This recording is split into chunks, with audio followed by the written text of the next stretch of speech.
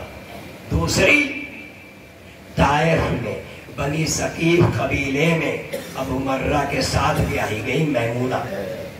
توجہ چاہ رہا ہوں، غور سے سنیے گا. یہاں سے میں یہاں اسی لے لایا ہوں تاکہ اس تاریخ کو آپ کے حوالے کر سکوں جو آج پڑھ رہا ہوں. سلسلہ کہاں سے کہاں تک جاتا ہے، اور یہ قربانی کربلا کے میدان میں کتنی عظیم قربانی ہے، یہاں سے محسوس ہو رہا. 2 بیٹیاں ام حبیبہ اور میمونہ، 2 بیٹیاں.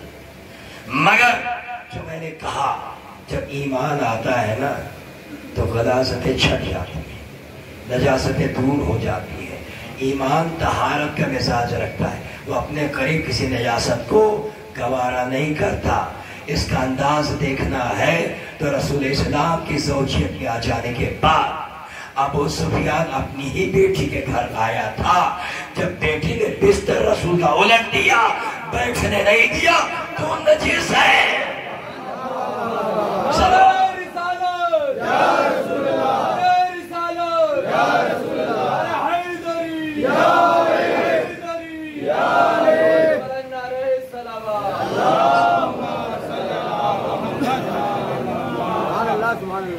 مزاج ایمان کیا ہے؟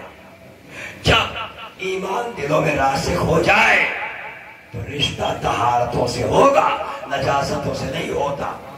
رشتے ٹوٹ جاتے ہیں جب بستر الٹا. کبھی جی یہ کیا؟ کہ یہ وہ بستر ہے جس پر رسول بیٹھتے ہیں. رسول کا بستر نہیں ہے. نہیں ذرا اس حقیقت کو سمجھنا، رسول کا اپنا بستر نہیں تھا. اس تاریخ کو سمجھا ہوا آپ کو. رسول کا اپنا بستر الگ تھا. ہر ازواج کے حجرے میں جو بستر ہوتا تھا رسول اس پر بیٹھتے تھے. جب جاتے تھے اپنی زوجہ کے پاس اصل بستر اس کا ہوتا تھا. بیٹھتے رسول تھے اس بستر میں اپنی زوجہ سے. جب ملاقات کرتے تھے وہ جس زوجہ کے پاس جائے، ہر زوجہ کا بستر اپنے حجرے میں ہے. تو اب جو ابو سفیان آیا ام حبیبہ کے پاس تو بستر اصل کس کا تھا؟ ام حبیبہ کا. رسول آتے تھے تو بیٹھتے تھے. مزاج ایمان کا کیا ہے؟ مزاج ایمان کا کیا ہے؟ یہ رسول اللہ کا بستر نہیں تھا، یہ ام حبیبہ کا بستر تھا. مگر رسول آ کے بیٹھتے تھے تو جہاں رسول آ کے بیٹھ جائے وہ گوارا نہیں کرتی کہ وہاں کوئی نجس آ کے بیٹھے. اب ایک جملہ کہہ کے گزروں. جب مزاج ایمان یہ ہے کہ جہاں بستر پہ رسول آ کے بیٹھ جائے وہاں کوئی نجس نہیں بیٹھے گا تو مسند رسول پر صلوات پڑھے محمد علیہ محمد.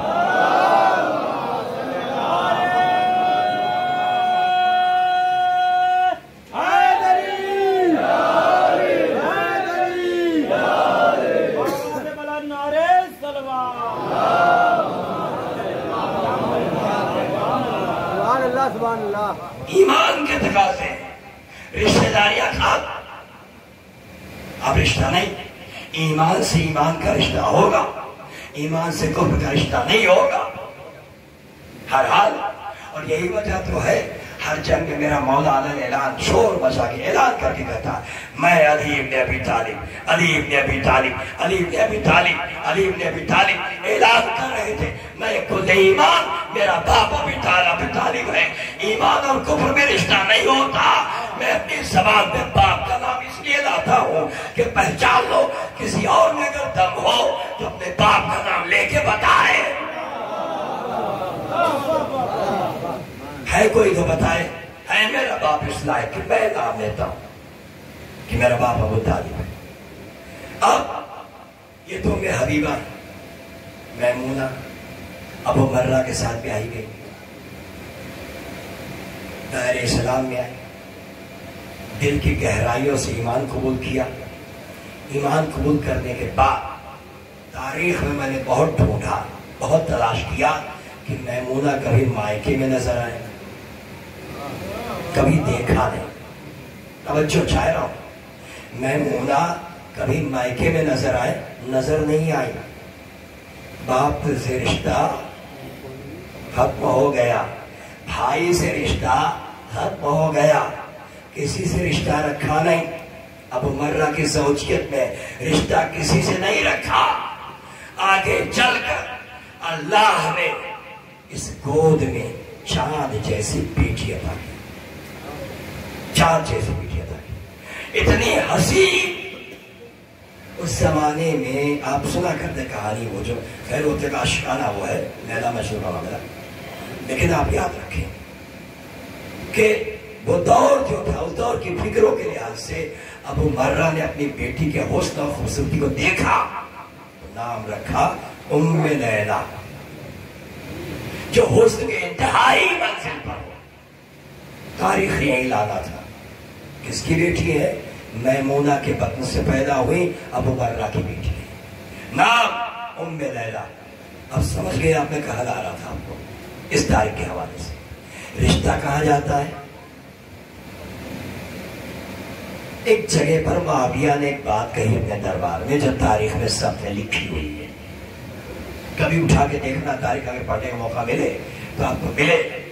یہ معاویہ نے ایک جگہ اپنے دربار میں کہا تھا کہ اس وقت اگر خلافت کا سب سے زیادہ اہل کوئی ہے تو علی اکبر ہے۔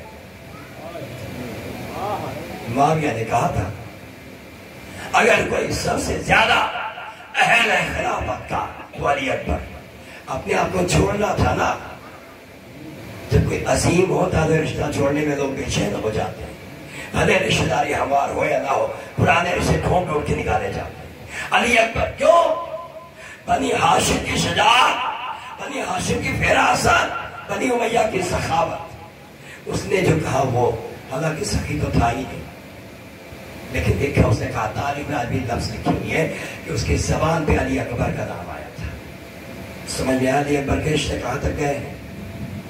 علی اکبر کے رشتے کہاں تک گئے ہیں؟ پتہ چلا ام لیلا کے بیٹے امام حسین علیہ السلام سے جناب ام لیلا کا عقد ہوا، اور جب شاہزادی یہاں تشریف لائی تو اب اس کے بعد جب یہ گھر ملا تو پس منظر اور دور چلا گیا۔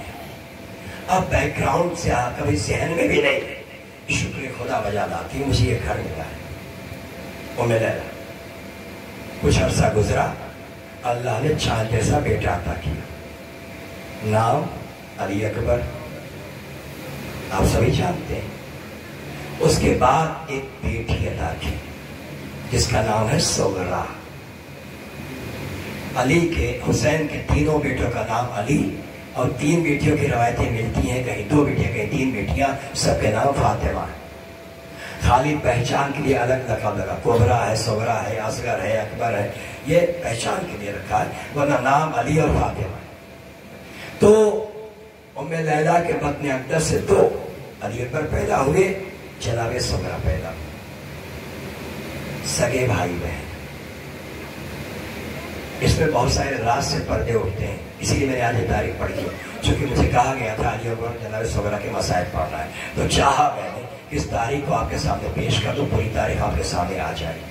یہ تاریخ دونوں بالکل سگے بھائی ہیں.